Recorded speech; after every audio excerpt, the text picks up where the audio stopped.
दोस्तों बात करने वाले हैं ग्रीव्स कॉटन स्टॉक के बारे में। देखो किसी भी स्टॉक में इन्वेस्टमेंट करने से पहले आपको करीब दो बातें हमेशा ध्यान में रखनी चाहिए। अगर वो दो चीजें आप देख लेते हो तो समझ लो आपने उस स्टॉक की 60 से लेके 80% तक डीप फंडामेंटल एनालिसिस मात्र 3 मिनट में कर डाली। देखो सबसे पहला उस स्टॉक के पिछले 5 साल के रिटर्न, जिसके बिहाफ पे आपको एक अंदाजा मिल जाता है कि भाई वो स्टॉक शॉर्ट टर्म में ज्यादा प्रॉफिटेबल रहेगा या लॉन्ग टर्म में ज्यादा प्रॉफिट देगा, या कौन कौन से ऐसे टाइम ड्यूरेशन रहेंगे जहां पे आपको भर भर के गिरावट या फिर भर भर के रिटर्न देखने को मिलने वाले हैं, या फिर वो स्टॉक मैक्सिमम वहां पे आपको कितने ज्यादा गिरावट देखने को मिल सकती है और मैक्सिमम वो स्टॉक कितने ज्यादा रिटर्न देने का दम रखता है। दूसरा उस स्टॉक का होल्डिंग पैटर्न। देखो किसी भी स्टॉक का जो होल्डिंग पैटर्न है वो ऐसा होना चाहिए कि प्रमोटर की होल्डिंग 50% से ज्यादा होनी चाहिए। अगर प्रमोटर की होल्डिंग जितनी ज्यादा रहेगी आपको रिटर्न उतने ही ज्यादा मिलेंगे। अगर मान लो प्रमोटर की होल्डिंग 70, 80 या 90% के आसपास है तो भाई आप उस स्टॉक से ना आपको कम से कम काफी अच्छा खासा रिटर्न मिलेगा, लॉन्ग टर्म तक रिटर्न मिलेगा और वो स्टॉक मल्टीबैगर भी बन सकता है।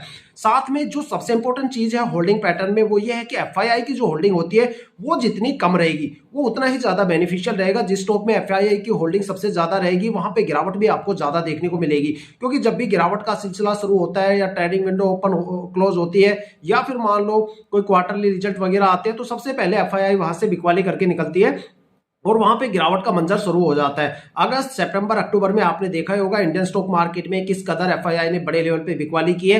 तो एफआईआई की होल्डिंग हमेशा कम रखो, प्रमोटर की होल्डिंग ज्यादा रखो। 50% से अगर कम प्रमोटर की होल्डिंग रहेगी तो वहां पे स्ट्रेस लेवल बढ़ जाता है और स्टॉक के रिटर्न गिर जाते हैं, क्योंकि प्रमोटर कंपनी के साथ लॉन्ग टर्म तक रहते हैं और वो धीरे धीरे करके अपनी होल्डिंग को रिलीज करते हैं। ठीक है। और जो एफआईआई वाले होते हैं वो फॉरेन मार्केट में इन्वेस्टमेंट करते हैं, इंटरनेशनल मार्केट में इन्वेस्टमेंट करते हैं। जब उनको पता होता है कि भाई वहां पे गिरावट का सिलसिला शुरू हो गया तो वो यहाँ पे भी सबसे पहले बिकवाली करके निकल जाते हैं। तो इस स्टॉक के ना पिछले 5 साल के रिटर्न मेरे सामने स्क्रीन पे उसके बेस पे बता देता हूं। भाई ये स्टॉक जबरदस्त है, रिलायबल स्टॉक है।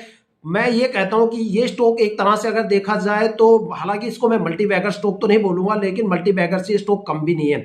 अगर इसके रिटर्न की बात करें तो 1 वीक में स्टॉक में एक माइनस की गिरावट हुई है 0.65% की। इसके अलावा स्टॉक में कोई भी 5 साल में गिरावट नहीं हुई। एक महीने में स्टॉक ने 48% के करीब रिटर्न दिया, 3 महीने में स्टॉक ने 58% के करीब रिटर्न दिया, 6 महीने में स्टॉक ने 88.5% के करीब रिटर्न दिया, 9 मंथ में स्टॉक ने करीब 102% का रिटर्न दिया, 1 साल में स्टॉक ने 73% के करीब रिटर्न दिया, 2 साल में स्टॉक ने 104% का रिटर्न दिया, 3 साल में स्टॉक ने 79% के करीब रिटर्न दिया, 4 साल में स्टॉक ने 191% का रिटर्न दिया और 5 साल में स्टॉक ने 106% के करीब रिटर्न दिया। तो रिटर्न काफी जबरदस्त है। और प्रमोटर होल्डिंग की बात करें तो भाई यहाँ पे जो प्रमोटर की होल्डिंग है वो 55.88% है। पिछले साल यहाँ पे 56% थी। इस साल थोड़ा सा यहाँ पे गिरावट हो गई माइनर सी पॉइंटों के अंदर। और यहाँ पे जो सबसे खुशी की बात है, सबसे बड़ी बात है कि भाई एफआईआई की होल्डिंग सिर्फ यहाँ पे 1.04% है, जो पिछले साल 4.5% के करीब थी। और यहाँ पे पब्लिक इन्वेस्टर 32%